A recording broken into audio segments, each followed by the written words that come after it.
नव्या महाराष्ट्राची नवी बातमी महाराष्ट्र मेट्रो न्यूज। शिंदखेडा नगरपंचायत हद्दीतील घरांना नियमकुल करण्यासाठी गट नंबर 1215, गट नंबर 2, गट नंबर 362 या हद्दीतील तिन्ही जागांची सीमा मोजणीची फी भरून शीट प्राप्त झाले। परंतु प्रत्येक घरांची मोजणी करणे आवश्यक आहे। त्यासाठी नगरपंचायत भूमी अभिलेख कार्यालयात फी भरणे आवश्यक आहे। ती फी तात्काळ भरावी। खालील विषयानुसार वरील तिन्ही गटांचे शीट मोजणी करून शीट प्राप्त झालेले आहे। त्यावेळी 5 फेब्रुवारी 2024 रोजी माननीय बिडगर साहेबांनी तसे लेखी पत्र दिले की आम्ही लवकरात लवकर भूमी अभिलेखाकडे फी भरू असे लेखी आश्वासन दिले आणि तुम्हास लवकरात लवकर 7/12 उतारे आणि सनद देऊ असेही सांगितले। त्यावेळी आम्ही अन्नत्यागाचे उपोषण मागे घेतले। त्यानंतर अद्यापर्यंत कोणतीही रक्कम भूमी अभिलेखाकडे भरलेली नाही। त्यामुळे आम्हास वरील तिन्ही गटांची 7/12 आणि सनद मिळाली नाही। तरी दिनांक 8 सप्टेंबर 2025च्या आत वरील तिन्ही गटांची मोजणी फी भरण्यात यावी, अन्यथा माननीय मुख्याधिकारी यांच्या दालनासहित मानवी साखळी करून घेराव करण्यात येईल आणि मग त्याबाबत काही अनुचित प्रकार घटना घडल्यास नगरपंचायत प्रशासन जबाबदार राहील याची स्पष्टपणे नोंद घेण्यात यावी।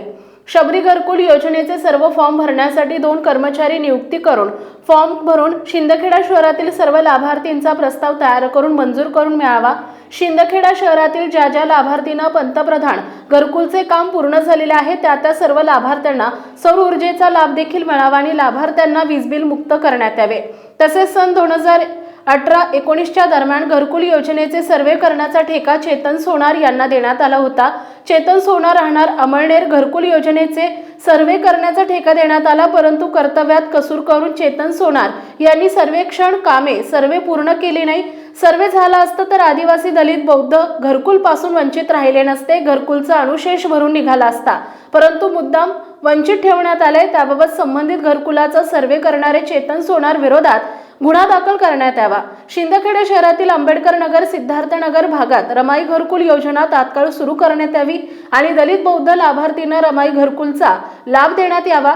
त्याप्रमाणे अनुक्रमे नंबर 1 ते 5 या बाबींची पूर्तता तात्काळ करण्यात यावी। यावेळी महाराष्ट्र प्रदेश आदिवासी काँग्रेसचे जिल्हाध्यक्ष दीपक अहिरे, माजी नगराध्यक्षा बाणूबाई भिल, राजेश मालचे, बापू ठाकरे, नामदेव भिल, कालू मोरे, रमेश मालचे, सुनीता महाले, कमलबाई भिल, लताबाई भिल, संगीताबाई भिल, द्रुपदाबाई भिल, भुराबाई भिल, किरणबाई भिल, सुषमाबाई भिल, पूजू भिल, किरण चित्ते, कामदेव भिल, श्याम मालचे, युवराज भिल, मोहन सोनवणे सह पदाधिकारी आणि कार्यकर्ते उपस्थित होते। आपकी जय, जवाहर जिंदाबाद, जय भीम, जय शिवराय। आम्ही 25 ऑगस्ट रोजी सन्माननीय नगरपंचायत मुख्याधिकारी साहेब शिंदखेडा यांना निवेदन देण्यात आलं। 5-6 मुद्दे आहेत, महत्त्वाचे मुद्दे आहेत शिंदखेडा शहरासाठी विकासासाठी। मी ते एक मुद्दे रोज सांगणार आहे। आम्ही काय निवेदन दिले, ज्यांना शिंदखेडा शहरात पंतप्रधान घरकुल योजनेचा लाभ मिळालेला आहे आणि त्यांचे काम पूर्ण झालेलं आहे। केंद्र सरकारने राज्य सरकार मिळून एक योजना आहे सूर्यघर योजना।